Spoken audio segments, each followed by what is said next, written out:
Selamat pagi Dunsana, Kajalan Channel. Pagi ini saya bersama seorang sejarawan.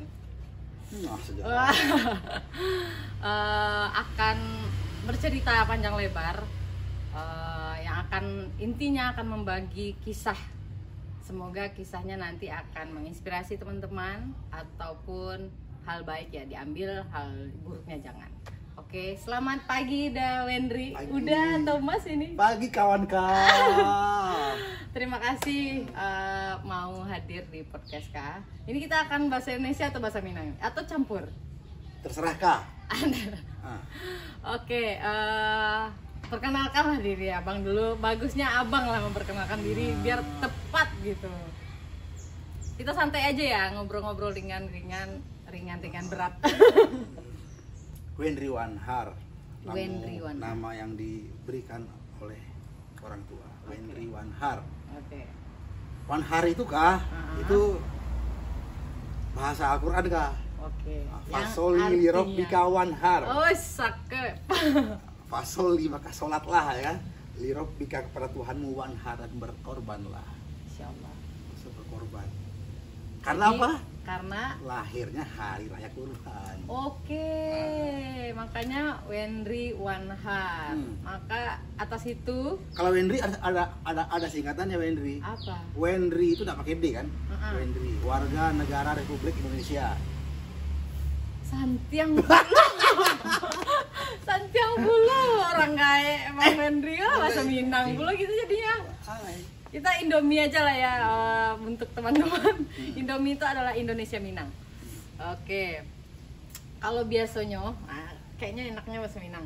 Kalau biasanya orang buat konten podcast sama Uda, itu kan biasanya menceritakan tentang sejarah-sejarah yang udah geluti.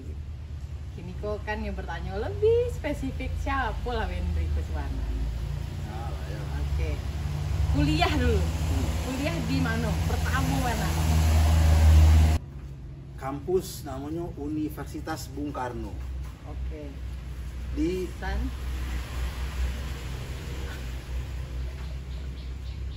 lulusnya Politik Hubungan Internasional. Oke. Lalu Mbak kok sampai menyukai sejarah tuh Mbak ceritanya udah. Nah, ini pertanyaan bagus, Siska. Karena hari ini tumbuh dari masa lalu. Oke. Waktu zaman kuliah itu kan, itu kuliah di tahun 90-an akhir masuk kampus. Masuk. Ya lulus SMA 98 dulu. 98 terus ya pindah sampai kuliah di UBK ya di Jakarta. Di UBK itu kampus yang baru berdiri ketika Presiden Soeharto mundur. Presiden Soeharto Mei ya 98 itu mundur, baru Pak Habibie wakil yang menggantikan kan gitu. Lalu satu di antara hal yang dilakukan ya, Pak Habibie waktu menjadi presiden itu kan referendum Timor Leste, terus membebaskan Napol Pak Habibie dulu. Lalu meresmikan kampus lama yang pernah dibubarkan dulu, diresmikan lagi oleh Pak Habibie. Itu baru kemarin kalau tanggal 25 Juni ya, 9. Jadi Pak Habibie resmikan kampus yang pernah ada tadi tahun 99. Terus dibuka pendaftaran, kita masuk. Nah, hari itu sebagai anak angkatan pertama lah ya, itu kami semua dikumpulkan di lapangan Borobudur dulu. Di lapangan Borobudur itu di Menteng, Jakarta Pusat. Itu lapangan Jalan Borobudur. Di ada kantor LBH situ, masuk ke dalam tuh. Lapangan itu lapangan kampus pasca sarjananya UP itu, Pancasila. Lapangan Borobudur. Kami dikumpulkan di sana.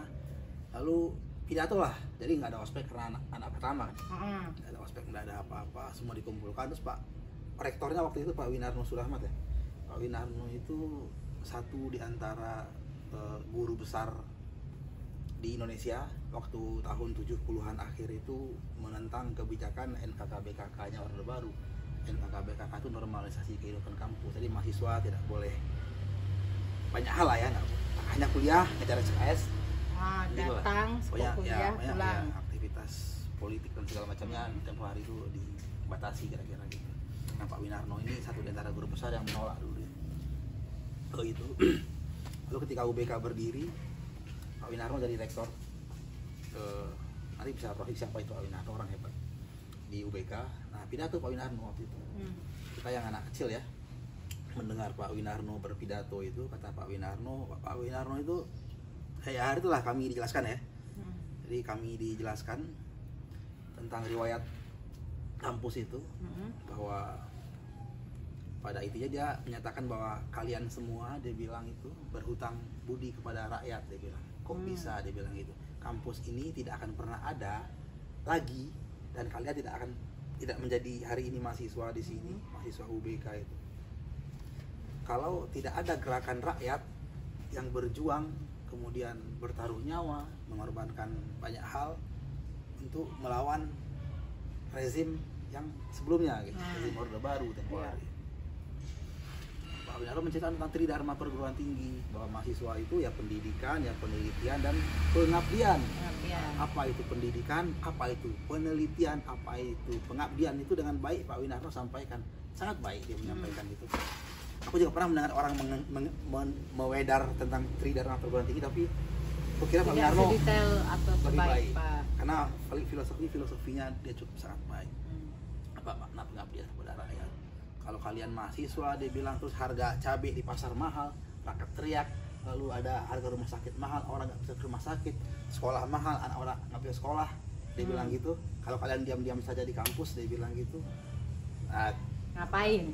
Itulah kami dikisahkan tentang apa itu mahasiswa, apa itu tridharma perguruan tinggi dan segala macam. Dia bilang, saya tidak memandang kalian ke kampus mau pakai mobil mewah, mau pakai apa, berpakaian yang rapi-rapi, ya boleh-boleh saja.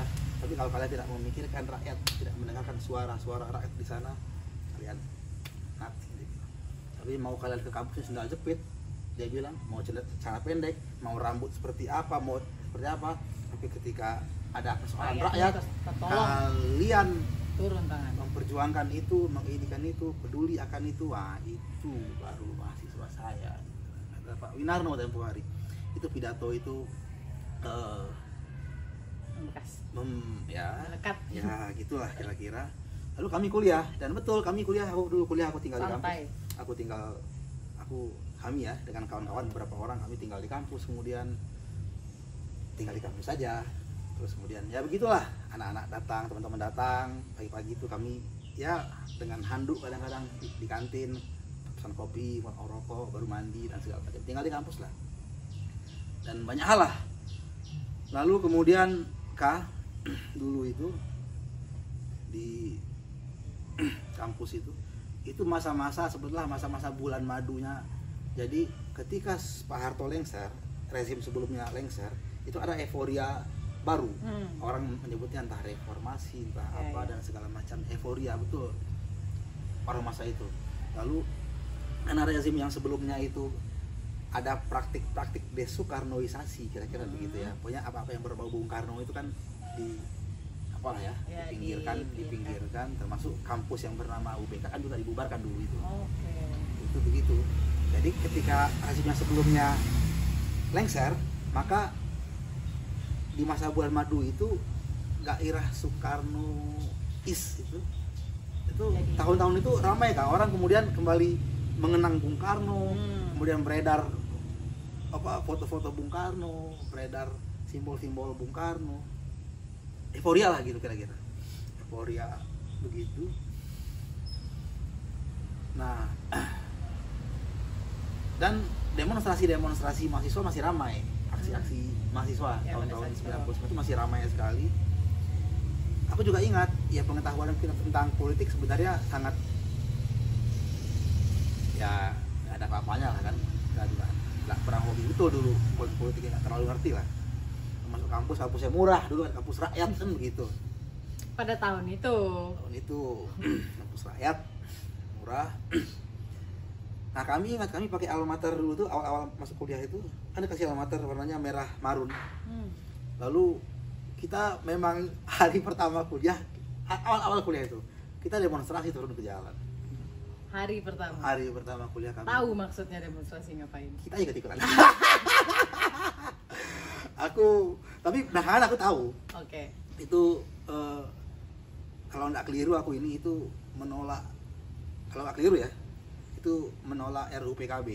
RUU PKB itu rancangan undang-undang penanggulangan keadaan bahaya. Jadi undang-undang yang berpotensi merepresif apa ya, kalau tempo hari itu demokratisasi lah ya, kebebasan kita berpendapat dan segala macamnya gitu. Itu yang tukang orasi itu sampaikan gitu. Nah teman-teman kita juga ada yang udah lihai, mereka sudah ngerti, anak baru orasi juga, tapi udah lihai betul, paham situasi nasional. Ada sudah paham ya, kita kan enggak, kita hanya mendengar, oh ini yang kita ini. Kira-kira itu tempo hari. Entah, yang aku ingat ya, waktu pertama-tama mula-mula itu. Nah, yang aku ingat, yang justru yang paling ingat bukan itunya sebenarnya, bukan orasi isinya apa, tuntutannya apa, itu kesenang-senangan anak muda saja, senang-senang dari kampung. Karena aku tempo hari itu habis dari kampung, tinggal di kampung kan, tinggal di Pakandangan itu. Nanti aku tanyakan itu. Aku tinggal di sana setahun kan, pas kalau lulus SMA aku tinggal di kampung, lalu aku ke Jakarta, terus wah ikut-ikutan demonstrasi ya. Nah kami berjalan dulu itu rame-rame, anak-anak UBK itu dari kampus Cikini itu long march ya bahasanya ya, berjalan rame-ramai, ramai-ramai lewatin daerah Salemba itu. Enggak ada. Kami ke Salemba dari Cikini itu ke arah Salemba kami ke arah melewatin pasar apa itu, pasar Jatinegara kah atau apakah, ada keramaian itu. Bahkan Jakarta aku belum terlalu ngerti banyak hal sebenarnya.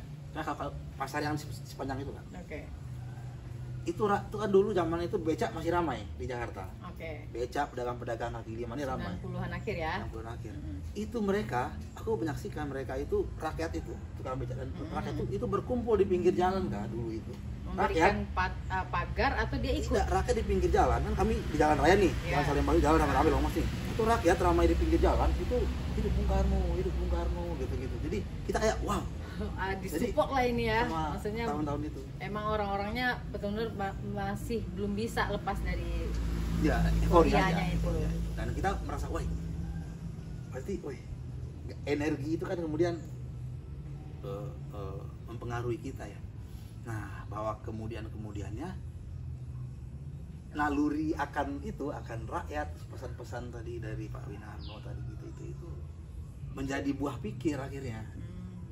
Akhirnya kita mulai mengikuti situasi nasional, perkembangan negara dari hari ke hari. Karena hari ke hari perkembangan negara kan terus ini ya, mengikuti itu, dan ya ikut bersama kawan-kawan. Mereka rapat, kita ikut rapat pula kan, meskipun hanya anak kecil di pinggir dengar-dengar, tapi mereka diskusi, kita mulai ikut diskusi dan segala macamnya, hingga kemudian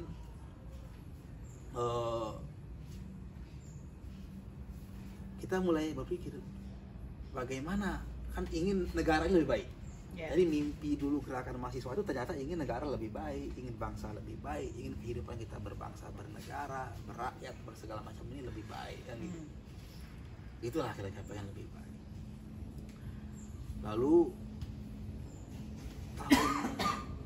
di tahun 2000-an 4 kalau nggak keliru itu kan, 2004-an itu kita mulai, kan tiap hari ada pemilu tuh. 2004 kalau nggak, pokoknya ada pemilu tahun 2000-an itu. Kami masih ingat zaman itu sebetulnya kalau di Jakarta itu ya, itu ramai-ramai orang, isu demonstrasi itu adalah bubarkan Golkar gitu. Terus isunya anti militerisme. Itu yang di gerakan mahasiswa, isu itu yang ramai, anti militerisme, bubarkan Golkar. Isu ya, aku nggak terlalu ngerti, tapi cuman itu yang ramai. Tapi begitu setelah pemilu, yang menang pemilu itu adalah Partai Golkar. Ya, tahunnya bisa dicek. Sepertinya 2004, sepertinya kalau aku nggak keliru ingat. Dan yang menang jadi presidennya adalah Pak SBY, kan dari unsur militer. Tentu kita sebagai anak kecil yang tempo hari sebenarnya hanya ikut-ikutan saja, tapi ikut memikirkan juga, berarti apa hal nih? Kan berarti kita bilang atas nama rakyat dengan cara demonstrasi begini dan begala macamnya, rakyat kok milih nggak dengar suara kita kok, kan gitu dalam perkembangan tadi ya dari 19. Lalu mulai kita berpikir, berarti ada yang keliru barangkali, kan gitu. Nah, lalu sampai pemikiran permenungan itu menyimpulkan bahwa jadi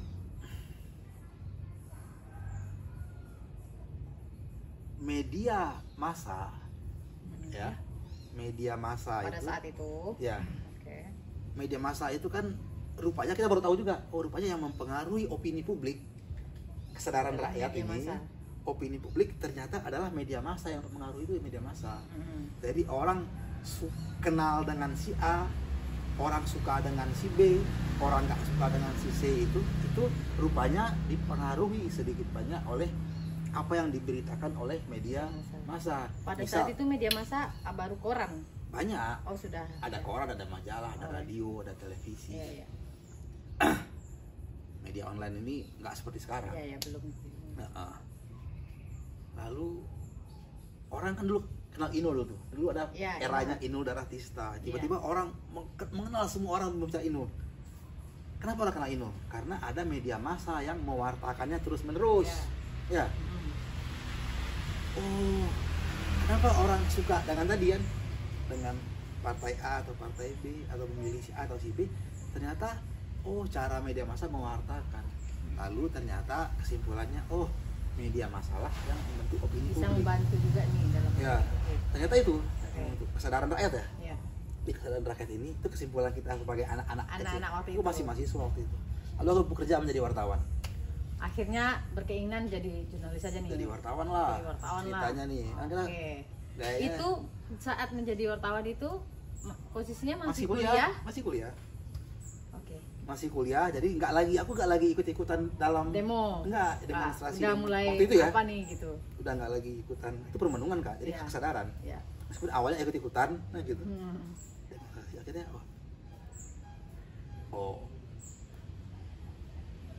waktu masih kuliah tadi ya, sudah jadi wartawan aja. Belajar kan? Apa media yang didaftarkan? Tadi kalau tadi ikut-ikutan dalam gerakan mahasiswa, sekarang eranya ikut-ikutan menjadi wartawan. Itu sebenarnya media entah apalah berat apa medianya. Udah lupa? Udah ingat. Koran itu. Aku bekerja menjadi wartawan. Lalu aku ditugaskan, aku berdua itu masuk ke koran itu. Berdua. Kami berdua ini sebenarnya satu kampus. Tapi beda kelompok nih, beda organisasi. Tapi kadang-kadang demo bareng-bareng.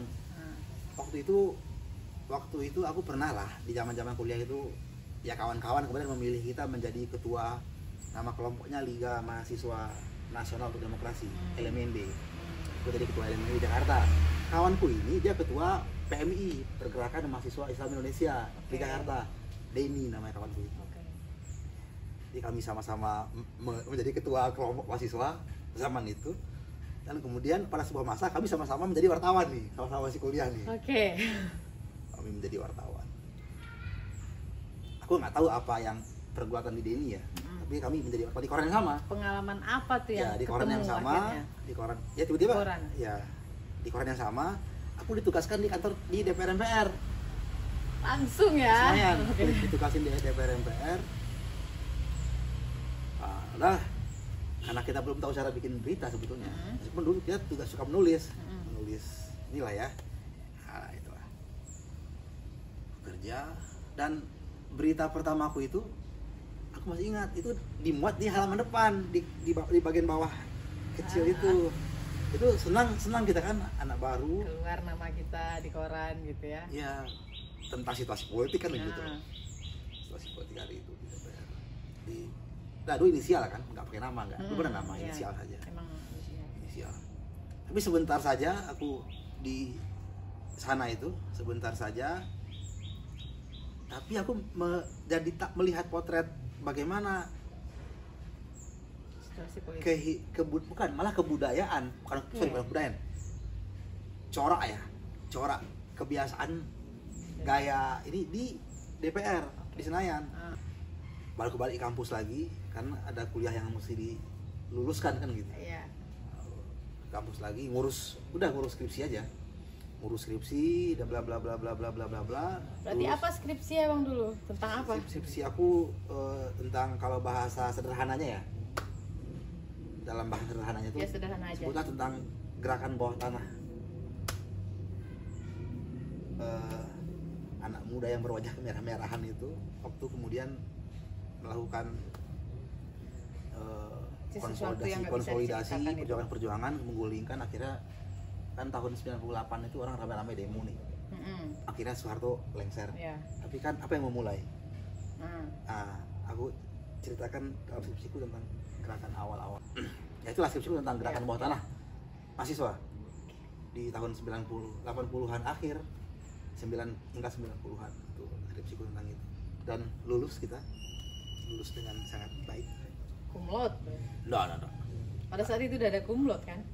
Tapi aku ini nggak anak yang pintar di kampus itu, enggak, bukan anak yang Tapi pintar. menulis memang udah menyukai dari dulu berarti. Menulis. Sebelum masuk wartawan pun udah menyukai tulisan. Dulu menulis kan dulu. kalau aksi-aksi demonstrasi itu kan dulu bikin selebaran kita. Ya. Tapi teman-temanku ada yang lebih hebat menulis. Aku bukan anak yang kalau di kelas bukan anak yang pintar, yang brilian. Di antara kawan-kawan diskusi tadi juga aku bukan anak yang lihai dalam merumuskan keadaan negara. Kita hanya anak yang biasa-biasa saja. Merendah sekali ya. Memang begitu.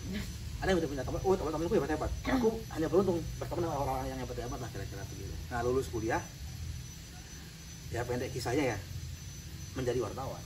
Akhirnya menjadi wartawan lagi. Apa nama korannya? Nama korannya itu ini di Depok itu. Nama korannya Harian Monitor Depok ya. Monitor Depok itu dia anak perusahaannya Bisnis Indonesia. Dia ada para Bisnis Indonesia. Dulu tuh anak perusahaannya Solo Pos kalau di Solo itu. Di Depok Monitor Depok. Terus kemudian ya mendirikan lagi kalau di Jogja ini Harian Jogja. Harjo itu dalam grup-grup itu dulu. Aku di Depok bekerja menjadi wartawan dan di sana aku beruntung dapat dewan redaksi ya, dididik oleh dewan redaksi yang brilian ya. Aku punya pemret namanya Pak Nyoto, almarhum. Pak Nyoto ini dulu pemret Solo Pos, pemret Harian Jogja. Setelah kami di Depok ya, dia menjadi yang didik aku. Pak Nyoto, Y.A. Sunyoto namanya. Dia wartawan yang hebat, dia pemret yang hebat, dia didik aku dengan sangat baik menurut aku. Aku punya pimpinan umum namanya Pak Imam Bahtera. Dia wartawan yang hebat, dia mendidik dengan sangat baik. Aku beruntung lah punya di kantor yang berarti sangat belajar yang sebenarnya pada saat itu udah menulis. tentang menulis. Iya. Oke. Menulis di sana dan aku diberikan aku punya redaktur namanya Albert Putranto namanya. Dan Albert ini memberikan aku ruang-ruang untuk menulis. Kegelisahan itu. Akhirnya kami punya ruang dulu. Ini punya ruang namanya catatan kecil. Jadi esai bukan berita tapi esai pemikiran. Jadi jurnalis punya rubrik sendiri. Reporter punya rubrik sendiri namanya catatan kecil. Itu kami dulu di Depok itu tugasnya kadang si A di kecamatan A, dia kecamatan B itu trolling atau ya penempatannya gitu-gitu. Nah aku itu dulu dan kadang-kadang juga para wartawan kumpul-kumpul juga ada di Depok juga ada kelompok-kelompok wartawan kan kumpul entah di balai kota mereka kumpul. Nah dulu itu ada press room di Polres atau di mana mereka berkumpul atau di PN mereka berkumpul. Nah aku jarang berkumpul sama teman-teman itu. Tapi kenal, sekali kumpul. Aku lebih suka nongkrong itu di sawah-sawah kan. Jadi ada warung-warung kopi di sawah dulu itu. Suasana Depok tahun-tahun itu mirip mungkin kayak Jogja di bagian mana hari ini lah. Masih banyak sawah. Aku suka di sawah-sawah, ngobrol sama orang tua-tua, sama petani di sawah-sawah, di kampung-kampung gitu lah. Nah dari mereka itu aku banyak mendapat kisah-kisah yang lebih kisah-kisahnya menarik di sejarah-sejarah Depok di masa lampau. Antara lain tentang sejarah bahwa Depok itu dulu pernah ada peristiwa Gadoran Depok namanya. Jadi Depok itu dulu ketika Soekarno dan Bung Hatta memproklamasikan kemerdekaan tahun 45 ya, itu Depok itu dekat dari Jakarta ya, sepelemparan batu aja itu. Tapi Depok itu nggak mau gabung sama Republik Indonesia pada saat itu. Tahun 45 itu Depok itu nggak mau gabung. Itu kisah yang aku dapat di sawah-sawah ya, di kampung-kampung. Karena nggak mau gabung, diserang Depok itu oleh laskar-laskar rakyat. Akhirnya terjadi peristiwa namanya Gadoran Depok. Dan dulu tuh aku tulis serial di koran, feature bersambung gitu, aku tulis. Lalu kemarin-marinya itu aku pikir ini aku jadikan buku karena kisahnya panjang sekali. Dan udah aku jadikan buku. Aku berhentilah di situ kan. Aku menulis buku saja. Tapi berhenti dari wartawan ini? Yang di monitor yang Depok ya. Berhenti di sana. Aku menulis buku saja. Lalu aku diberikan ruang juga lah waktu itu di Bisnis Indonesia. Kalau ya kan dibilang itu tuh kan perlu jajan. Iya, iya betul. Ya ketemu orang baik-baik lah kan. Aku ditawari pindah ke bisnis, masuk ke bisnis Indonesia, ke Indo. Aku tengok gimana sistem cara kerjanya, wah ternyata lebih serius kan. Lebih serius di sana. Lebih serius. Sangat serius korannya, tapi pernah aku ikutin. Lalu aku memilih aku menjadi kontributor saja. Jadi kapanpun aku mau menulis, aku menulis. Kalau aku lagi gak ingin menulis, aku gak usah menulis. Jadi aku lagi nulis buku kan, jadi kontributor saja. Ya, rupanya jadi kontributor di Bisnis Indonesia itu gede juga gajinya Kak. Yang waktu itu nggak tahu sebenarnya. Iya, jadi ya kan digaji per berita, honor kita. Nulis berita dapat honor kan. Honornya besar ternyata di bisnis itu dulu. Honornya besar. Ya akhirnya aku tahu polanya kan. Oh, dalam sebulan ini aku menulis sekian ini, sisanya aku nulis buku. Depok tadi. Iya. Kemudian terbit buku itu 2011. Terbit bukunya, judulnya Gedoran Depok, Revolusi Sosial di Tepi Jakarta. Tentang Depok yang nggak mau gabung sama Republik Indonesia. Sejarah itu kan. Dalam pada itu, seiring itu kesadaran tadi mulai lagi bertambah. Tadi kan kita bilang bahwa ternyata media masalah yang membentuk opini publik. Kita jadi wartawan, akhirnya juga tahu, oh prakteknya begini loh. Praktek jurnalistik media massa, perusahaan-perusahaan media massa dengan dewan redaksi, reporter, ada sebuah corak di situ kan. Oh begini. Maka kemudian kesadaran berikutnya bahwa ternyata nggak talok deh menjadi wartawan sih doh. Apa? Justru yang apa hal lain yang kesadaran ini tentang kesadaran rakyat nih, pasti nih Kak. Oh, masih dari awal tetap tentang kesadaran rakyat tadi kok ya. Iya, memang itu yang membekas. Maka mulai berpikir alam tak kambang menjadi guru kan, mencari contoh kanan sudah. Pohon besar ini Kak. Pohon besar ini sudah pasti akarnya kuat nih. Pasti. Ya. Tanah tempat dia mengakar juga kuat. Kan begitu. Ya. Tidak ada pohon yang besar ditumbuh yang kalau akarnya nggak kuat. Maka kesadaran fase berikutnya tadi setelah menulis tadi itu adalah bangsa ini ya, mimpi bangsa ini menjadi bangsa lebih baik seperti mimpi yang tadi di awal-awal tadi itu. Ya, mimpi kita bernegara lebih baik, bahkan dalam pergaulan dunia lebih baik, kan gitu. Menjadi bangsa. Akarnya ternyata ada persoalan ternyata dalam kita bernegara Republik Indonesia ini. Dulu itu kesadaran aku tahun 2011. Abang sebenarnya SD, SMP, SMA di mana? Aku sampai ke Jakarta, memilih SD ke Jakarta. Aku kecil-kecil di Kerinci dulu. Kerinci itu, tahu Kerinci ya? Tahu. Kerinci itu kalau teman-teman itu di Pulau Sumatera. Ada gunung di situ, Gunung Kerinci, itu gunung tertinggi di Sumatera kabarnya hari ini ya. Iya. Nah aku di kaki di Sungai Penuh namanya. Sungai Panua. Sungai Panua. Ibuku berdagang ke balai-balai kan. Hari apa dia ke Kayu Aro, hari apa di Kertituo, hari apa di Sula, hari apa di Sangkaran Agung, hari apa di mana. Ibuku pagi-pagi masih gelap sudah pergi ke balai, dagang aku ikut kecil-kecil dulu. Di sana. SD TK di situ. Oh, TK. TK Pertiwi namanya di Kerinci, TK Pertiwi. Lalu mungkin kayak dulu aku sekolahnya aku emang nggak ini ya, TK itu aku TK tapi nggak sampai selesai juga. Berapa lama aku apa nih sekolahan gitu.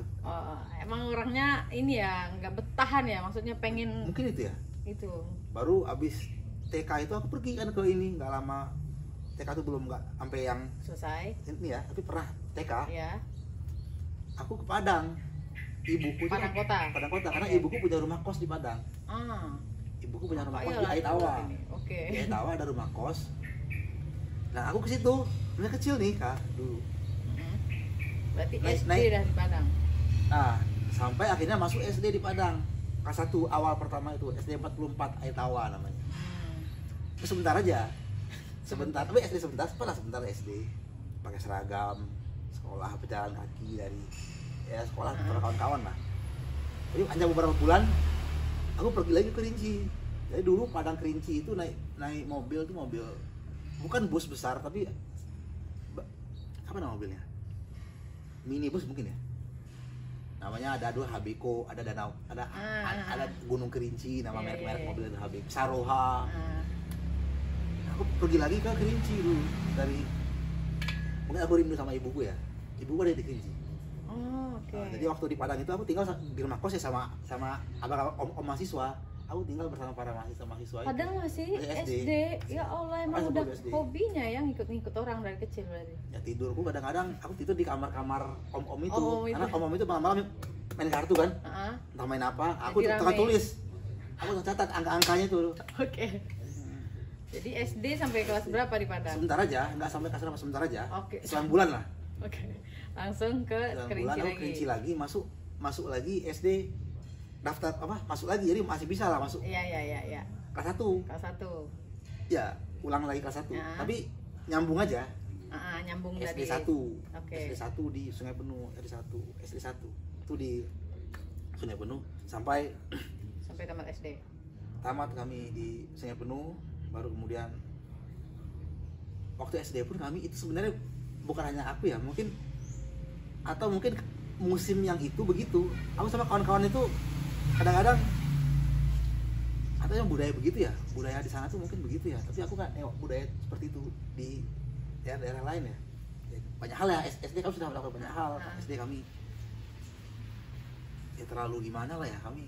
Apa? Mungkin budayaannya agak terlalu gimana tuh apa?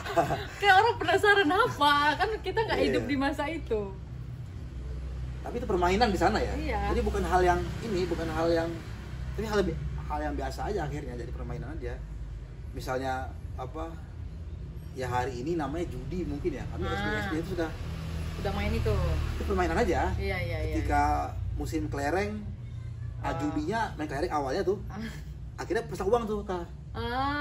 Jadi judinya kelereng, uang, taruhannya uang. Musim yang layang, judinya layang. Pakai uang.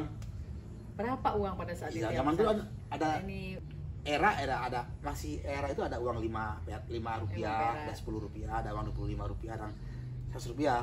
Tapi judinya 100 rupiah bisa 500. Besar juga. Itu kan lama-lama. Awal-awal 25. Main lobang. Kalau udah musim gambar nih, tahu musim gambar Kak? Gambar itu, mereka gunung kelut 36 tuh, dipotong-potong. 36 titiknya tuh. Awalnya main gambar. Awalnya main gambar, kan? Main gambar, terus dikocok pasang kan? Pasang sini, pasang dikocok tuh, aduh main gambar tuh. Dikocok kayak kartu kan, gambar tuh. Nah, di belah sini. Taruh 2 onggok. Taruh 2 onggok. Nanti di bawah itu ada nomor. Kan 1 sampai 36 tuh ada nomor. Nah, nomor yang besar menang. Kan tutup tuh. Nah, pasang kawan-kawan pasang.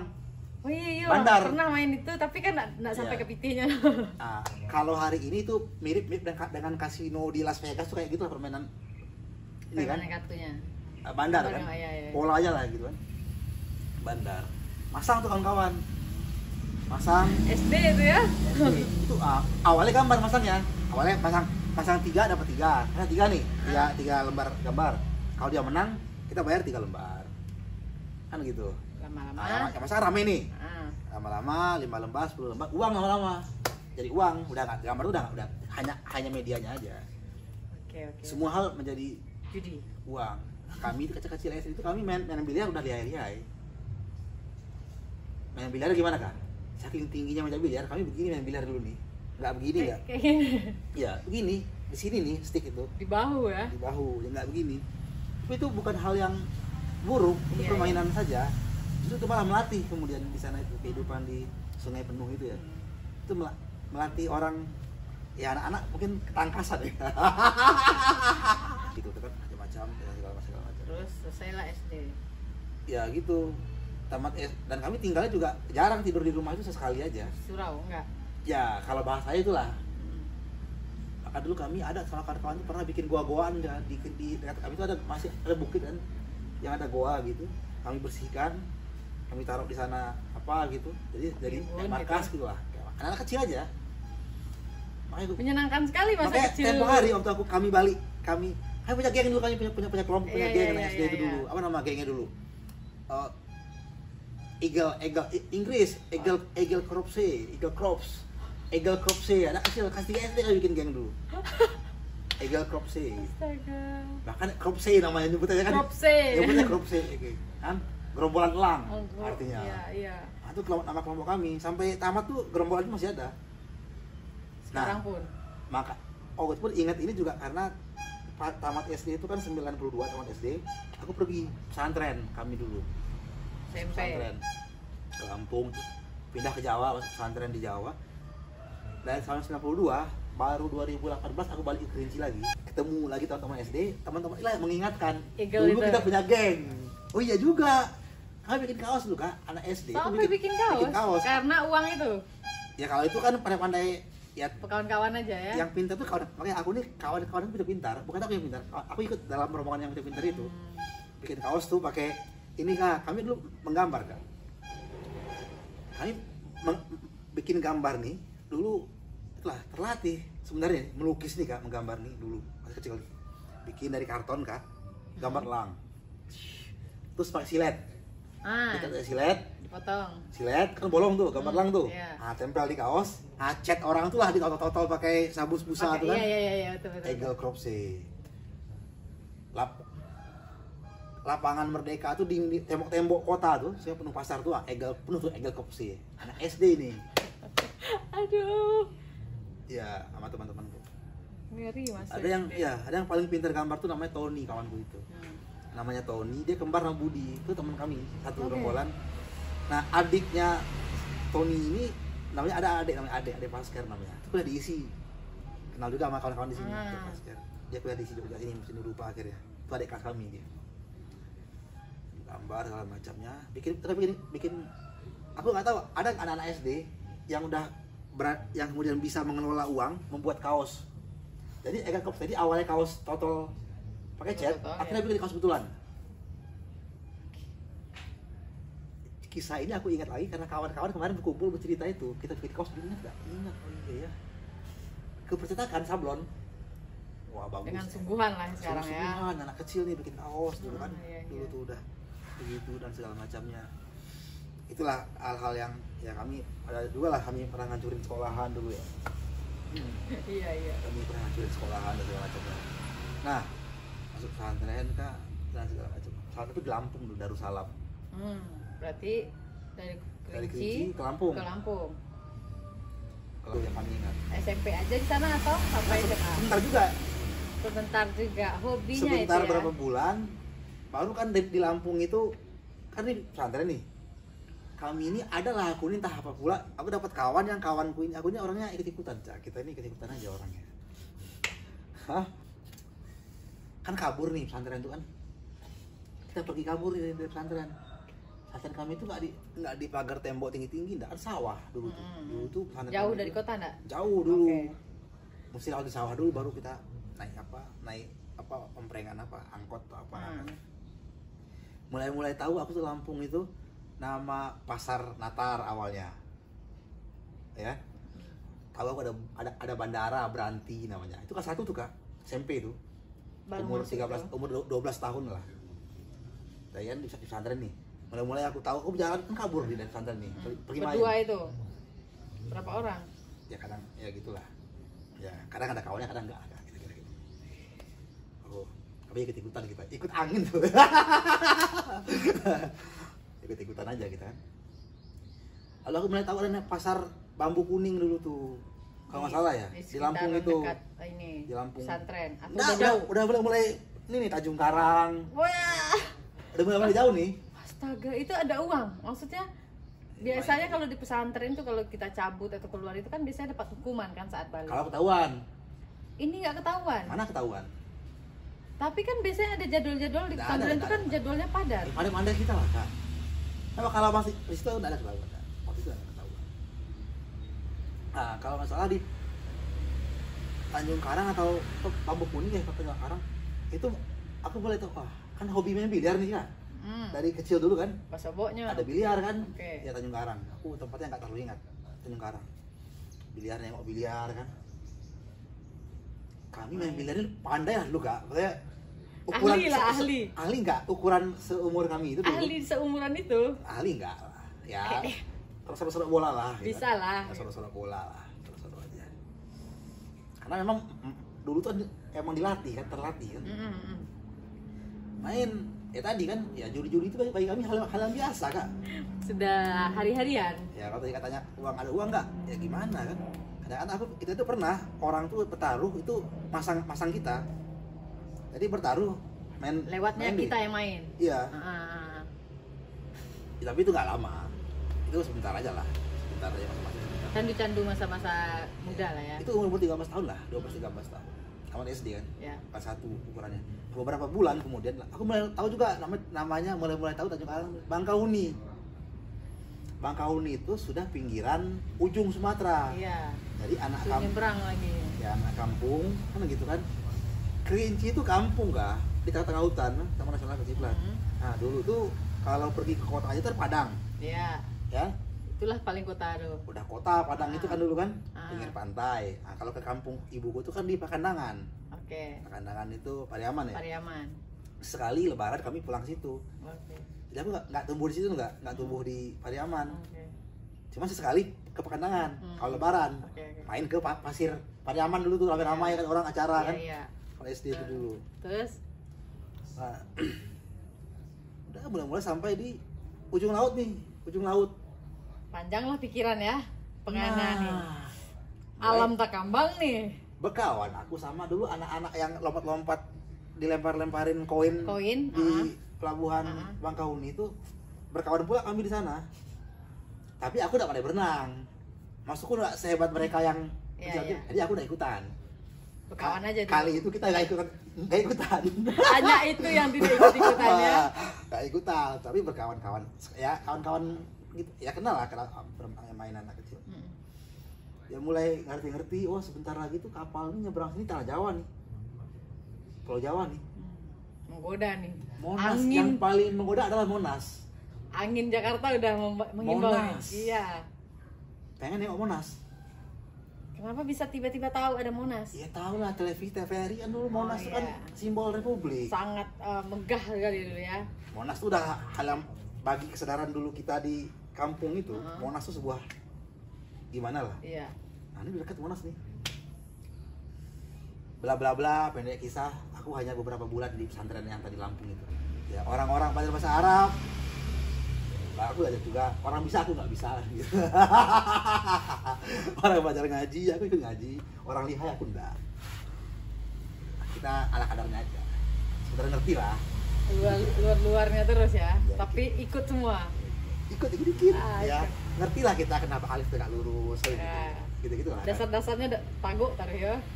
Dikit aja. Jawa. Nggak Monas. Gila kali loh. Nggak ada gila, biasa-biasa aja. Enggak, maksudnya anak SMP loh waktu itu. Orang tua kayak mana, Bang?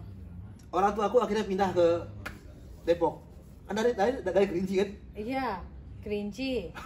Terus Nah ibuku itu kan sayang tuh sama aku nih Kak. Ibuku itu paling sayang sama aku nih, karena dulu dia lama nggak punya anak. abang kan gitu. berapa bersaudara? Ada yang aku punya kakak satu meninggal bayi ya. Nah, Ibuku ini lama nggak punya anak. tinggallah Punya satu anak, abang ini. punya anak satu meninggal bayi. Hmm. Lahir lagi dikasih nama Wendri Wanhar. Yang nggak punya akte kelahiran dan gitu. Nggak, pakai tanggal lahir pun nggak tahu. Nah, aku hidup, ibuku pasti sayang betul kan sama kita kan, sayang betul dia. Ibuku punya lagi adik dua, perempuan dan laki-laki, jadi guru. Nah, waktu itu ibu kan kalau sekali sebulan tuh nengok anak dari Kerinci ke Lampung. Ya, nengok anak nih sekolah lah. Ya pesantren kan? Ya, pesantren lagi. Dia tengok. Nah, ibuku ini kan juga pengembara Kak. Turun lah ya. Ibuku ini orang hebat, ibuku orang hebat. Dia bermusik ini semua musik setahu aku ya. Santiang. Yang ku ini ya apa harmonika kasih ke dia jadi senandung tuh, kasih biola ke dia main bass gitu. Gitar aku tuh gitar yang ngajarin ibu, kasih tatumba apa Iya. piano ini mainan dia. jadi jiwa-jiwa ininya ada lah kan. Dari Lampung dia ke waktu itu habis nengok aku ke Jakarta, pernah sekali waktu nengok ke Jakarta, dia ke Jakarta, nah mungkin pengen nengok Mars juga mungkin. Sama lah sama anaknya ya mendengar Monas nih. Nah, itu lalu dia ibu pindah ke Depok. Sebelum abang memutuskan pindah ke Jakarta atau emang jadi pas nengok aku kan itulah itu kisah-kisah aja kan iri-irikan aja. Lewat tuh nengok aku kan kabur tadi tuh nggak pernah ketahuan. Makanya ibuku bilang heran dia, nah si Yuwen ini kan di pesantren katanya. Karena kalau sama ibu itu kita boleh main nih, sama ibu udah diajak keluar kan, berjalan-jalan. Dikasih kan kalau di pesantren tuh makan antri kak, makan antri pakai kupon. Namanya orang tua sayang sama anak. Kalau datang dia itu dia izin kan, bawa anak izin ke pihak pesantren, bawa anak keluar jalan-jalan. Aku tahu Semindriko Lampung katanya. Mulai aku akan cerita ini, anak ini. Hah, kok kawan kok pesantrennya kecil aja? Hah? Tapi tahu Lampung. Tapi jalik ya Lampung. Alakannya Duto dan kawan. Itulah kira-kira.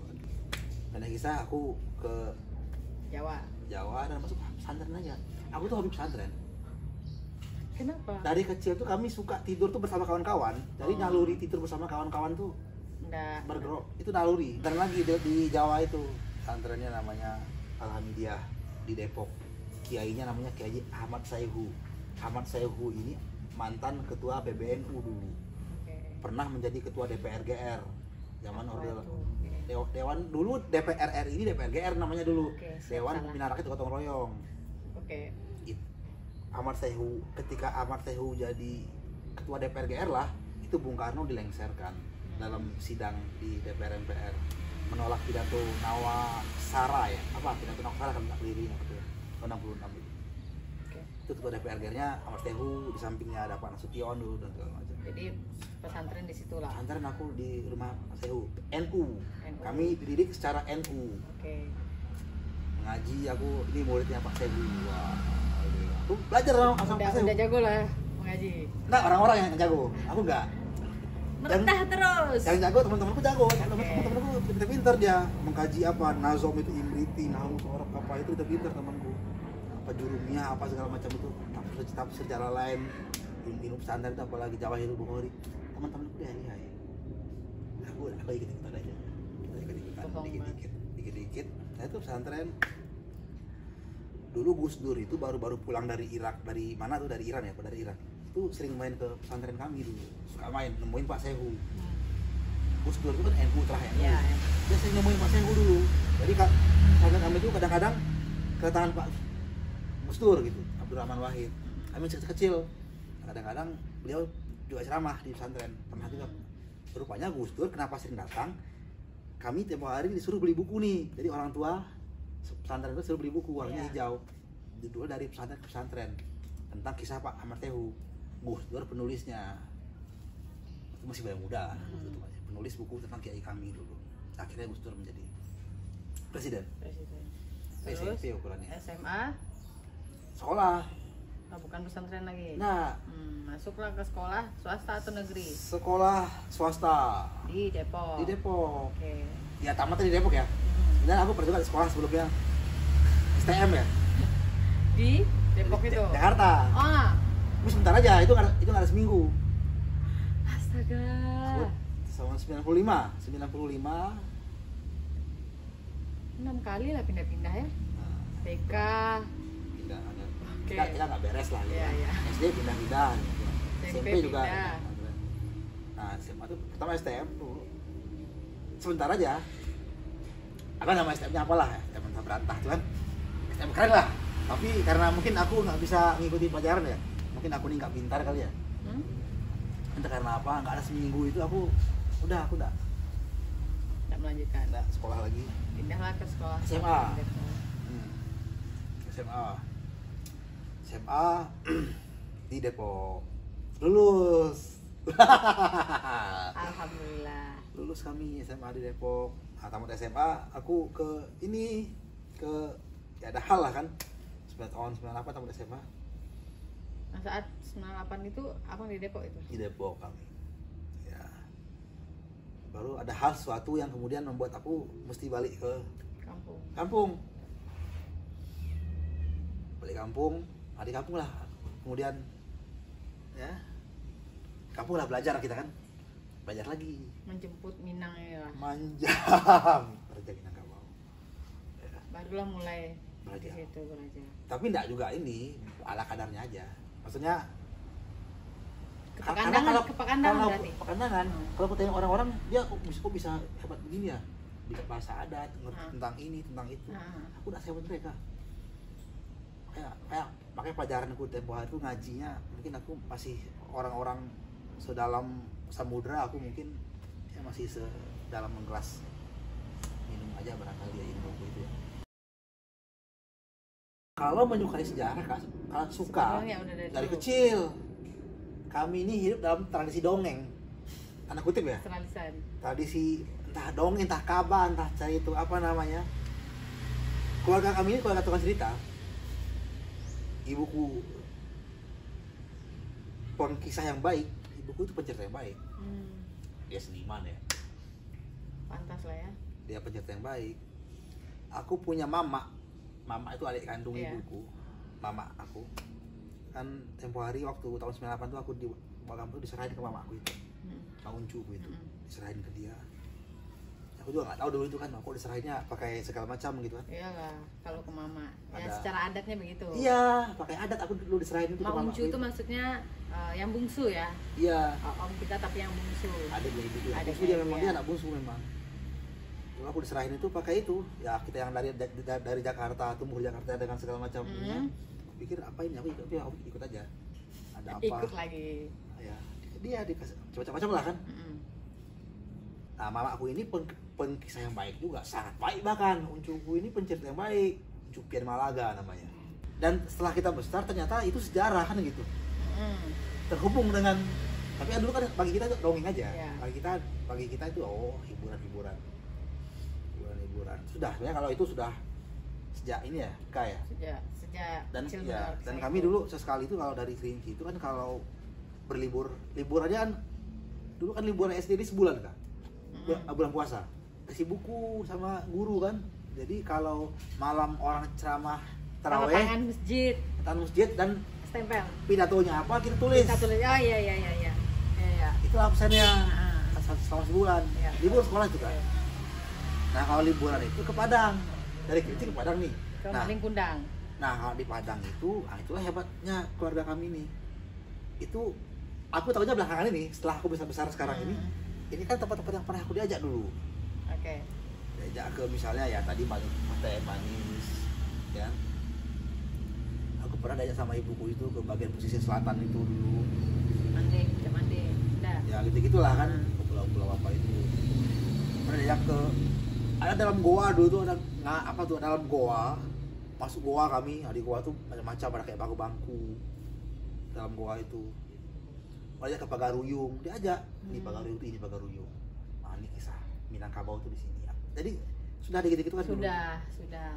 Jadi tempat mana yang pertama mungkin kalau kita ingat sudah dalam kesadaran anak kecil.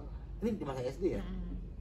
Sudah melihat sedikit tempat-tempat yang setelah kita sekarang tahu, karena tempo hari kan pasca aku tinggal di Jawa itu ya, tahun 93 berarti ya, 93 ya. Karena sebentar di Lampung terus ke Jawa kan, pesantren, terus kemudian SMA kan gitu kan. Terus aku kuliah masih Jakarta kan, dari kuliah di sana. Aku kan dulu pengamen jalanan. Ada pengamen dulu, pakai kentrungan, pakai sasuli, aku berpuisi, kaulah bulan, kaulah bintang. Iya, aku dulu pengamen kan. Mungkin kalau yang dulu, ya tahu lah, teman-teman aku dulu pasti tahu lah aku ngamen dulu. Oke. Jakarta itu, aku di kereta Jabodetabek tuh ngamen, di bis kota tuh ngamen dulu. Aku parkir mobil dulu di Cikini itu, di Menteng itu kami parkir mobil. Aku karena ikut-ikutan ya. Aku berteman sama orang pengamen, aku ngamen juga kan gitu. Aku berteman sama parkir mobil. Tapi kan lewat itu banyak pengalaman jadinya. Nah, gitulah kira-kira. Nah, zaman ngamen aku tuh bukan hanya di Jakarta dan sekitarnya, Kak.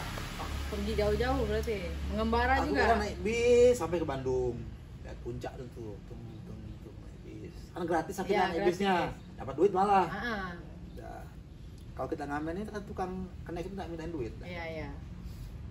Nah kami naik kereta juga ke Bandung itu nggak bayar nggak? Nah di Bandung itu kami kadang nginep bergaul lagi di kampus-kampus di Bandung. Di kampus-kampus misalnya. Sebagai mahasiswa nih. Sebagai mahasiswa aku nginep di ITB dulu tuh. Kadang-kadang nginep di Unpas, Pasundan, di Unisba kadang aku nginep. Itu kampus yang sering aku nginep itu. Tapi yang paling sering ITB itu yang paling sering aku nginep itu. Kenapa akhirnya? Aku dapat kawan di sana kan. Tempatnya asik. Agak sering lah nginep di situ.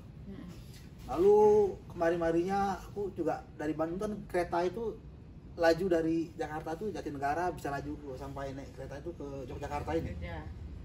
Zaman-zaman kuliah aku cukup sering ke Jogja aja, agak sering. Kak, mengamen tadi lah. Kak. Kita pergi jalan aja. Kan di Jogja pun aku punya banyak kawan kan di sini kan. Sejak zaman kuliah itu aku punya banyak kawan di sini aku nongkrong. Ada kawan lah, kalau banyak enggak lah, 1-2 lah. Aku ini terpikat sama sejarah Jawa nih kan, sungguh terpikat, kagum. Aku sangat kagum dengan sejarah dan kebudayaan ya di tanah Jawa ini tempo hari. Dan kemudian pada masa-masa yang tadi, bahkan pasca yang nulis buku Genderuwo Depok tadi, keterpu kawanku tuh pada sejarah Jawa, bahkan Sumatera itu sejarah Sumatera tuh nggak dalam bagian belum lah. Kadar pun nggak dalam bagian yang aku kagumi. Seperti aku mengagumi sejarah dan kebudayaan di tanah Jawa zaman-zaman itu ya. Karena kagum ada kita pelajari. Apa langkah awalnya? Ya bertanya, nonton. Ada pertunjukan. Nah di Depok itu juga dulu ada pertunjukan namanya wayang kulit Betawi. Jadi wayang kulit kayak wayang kulit tapi bahasa Betawi. Aku pelajari, oh ternyata itu kebudayaan yang dibawa oleh pasukan Sultan Agung waktu menyerang Batavia. Karena ya pas balik lagi ke sini ke Mataram bisa mereka bilangnya ya, Jogja, karena kan kalah perang itu, nggak berhasil merebut Batavia kan, balik lagi. Nah, karena apa? Pasukannya ada yang tersisa tinggal di Bekasi, tinggal di Depok, tinggal di apa. Nah kebudayaan wayang itu tinggal. Nah itu aku pelajari. Oh Sultan Agung namanya, mimpin perang dulu Batavia kan. Kan pasukannya pun bisa wayang sampai hari ini, maksudnya musim itu masih ada wayang kulit bahasa Betawi. Padahal orang biasanya tahu wayang kulit di bahasa Jawa. Ini ada pelajari itu tuh yang dulu sering aku pelajari kan. Terbuka dengan sejarah Jawa ini, bla bla bla.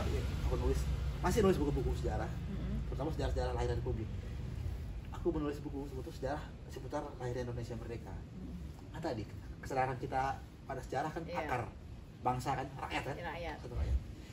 Genderuwo Depok itu kisah tentang ternyata nggak semua orang gembira waktu proklamasi dibacakan. Ada juga yang nggak mau gabung. Pertempuran laut pertama yang dilakukan Angkatan Perang Indonesia 2012 itu terbit. Jadi tiap tahun nulis buku nih kak. Itu pertempuran laut pertama yang dilakoni Angkatan Perang Indonesia, dan satu-satunya pertempuran laut yang dimenangkan oleh Angkatan Perang Indonesia di Selat Bali 46 peristiwa itu. Dari buku seputar lalu judulnya setelah itu Jejak Intel Jepang, kisah intel Jepang di zaman itu dan kisah lahirnya naskah proklamasi. Kenapa naskah itu dicoret-coret? Itu yang ngasih pengantarnya Hari Puze, direktur ITLV Leiden itu. Jadi orang bilang sejarah Indonesia arsip ini di Leiden, kan gitu kan? Iya benar. Ya Leiden. Nah direktur Leiden itu namanya Hari Puze yang menulis buku Termalaka. Nah jadi kecil-kecil gini kan, anak kampung yang gini-gini ikut-ikut ini, yang ikut-ikutan ini, bagaimanapun bukuku pernah dikasih kata pengantar oleh Hari Puze. Waktu itu dia direktur ITLV. Dan di kalimat itu Hari Puze bilang Wendriwan Hart telah menuliskan sejarah lahirnya Indonesia dari sisi yang berbeda sekali, dan ini yang pertama gitu di kata pengantarnya. Aku mengisahkan siapa sebenarnya yang hadir waktu merumuskan proklamasi, bukan hanya 3 orang, Soekarno, Hatta, Subarjo, siapa yang hadir, bagaimana kisah-kisah itu, kenapa naskah itu coret-coret. Di buku Cerita Jepang itu tidak kisahkan ya kisah-kisah lahirnya Republik lah. Itu penerbitnya Kompas, buku Kompas yang kalian bisa cari buku Bang Wendri di mana aja bisa dicari. Ya, Jejak Intel Jepang judulnya. Terus setelah, nah makin kemari kak, itu kan kita tadi ya, oh akar bangsa kita ini loh. Kira-kira gitu. Makin bersemangat lah mencari tahunya ya. Dan sejarah bangsa ini menarik sekali. Mulai ya, karena mulai mempelajari, kita kan menulis, pola kita menulis ini sebenarnya pola menulis ilmunya ilmu di kampung sebetulnya kan. Jadi sedikit banyak yang kita tempoh hari dapat di kampung itu, misalnya gini. Ya kalau semua hal ini kan, kalau manih tidak langsung diludah, pahit tidak langsung dimuntahkan, kan gitu. Nah, dikunyah-kunyah dulu, dikenyam-kenyam dulu sama-sama, diagakkan gitu. Iya. Jadi kalau manis nggak langsung ditelan, dapat yang pahit nggak langsung dimuntahkan, dikunyah-kunyah dulu. Kenapa dunia ini perang? Nah, kenapa ada perang antar negara? Adu domba itu. Muncul awal tadi benci, ada curiga di sana, ada dendam di sana, ada amarah. Sementara kalau pulang kaji surau, amarah itu kan api, kata orang. Apinya terlalu berlebih. Kita ini ada api di sini. Di diri kita ini ada api ya. Kan gitu. Kalau dulu kita di kampung Banjar ya, ada api di diri kita juga. Tapi Bang, itu ketika berlebih baru alah balik ke Palu. Balik mana ke Palu menceritakan tentang sejarah dan sejarah perbualan-bualan dan ikut-ikutan kok. Ikut-ikutannya Bang Wendri bebayo ya, dari ketik saya lah nampak sebenarnya. Pengen bara aku emang bebayo. Jadi alun sia-sia wak le kalau alun ikut-ikut. Jadi tolong belajar untuk ikut-ikutan. Tapi ikut-ikutannya yang tepat, jangan sembarang-sembarangan. Yang mempunyai impact untuk kita. Nah, dengan pengembaraan Bang, sepanjang pengembaraan Bang dari masa kuliah sampai sekarang nih, apa sebenarnya Bang yang masih Abang cari atau yang sedang Abang kerjakan sekarang? Sekarang kita masih di sini dan kita mensyukuri karunia anugerah yang diberikan oleh Sang Maha Pemberi semesta alam raya yang indah ini ya. Masih di sini. Kita masih belajar hari ini. Kita masih belajar cara berterima kasih. Kita masih belajar caranya meminta maaf dan memberi maaf. Karena rupanya jalan kebahagiaan itu rupanya antara lain porosnya dua ini. Apa yang kita punya itu yang terbaik ya. Apa yang kita miliki itu yang terbaik. Dengan siapa kita hari ini itu yang terbaik. Dan sedang apa kita hari ini itu yang terbaik. Disyukuri sebagai itu yang terbaik. Maka lakoni itu dengan sebaik-baiknya. Hidup dengan kemampuan terbaik. Jadi sekarang sedang belajar hidup dengan kemampuan terbaik. Karena tempo hari mungkin dalam hidup sampai hari ini kita masih punya banyak salah hidup ini. Masih banyak kekeliruan dalam berkata barangkali, dalam berpikir, dalam berperangai. Masih boleh jadi masih banyak hal-hal yang kurang pas ya. Sekarang kita masih belajar untuk hidup dengan kemampuan terbaik. Keselarasan alam raya, dia mengenal siapa dirinya, unsur apa di tubuhnya, dia mengenal unsur alam, dia kenal nama angin apa, dia kenal nama air apa, sehingga dia hidup bersahabat. Dia tidak akan menganggap gajah itu sebagai hama. Ketika dia bertani, dia berkawan dengan gajah. Leluhur kita sama gajah berkawan dekat sekali dengan atuk yang ini yang belang itu persahabatan yang tua sekali. Sehingga kemudian ketika datang beliau hari ini, ketika kita melihat beliau di dalam kerangkeng di kebun-kebun binatang ya, maka kalau boleh anak kecil ini bilang, tolong kalau boleh nih lepaskan beliau yang di dalam harimau yang di dalam kebun binatang dan di kerangkeng ini tuh, lepaskan, jangan jadi tontonan gajah segala macam itu.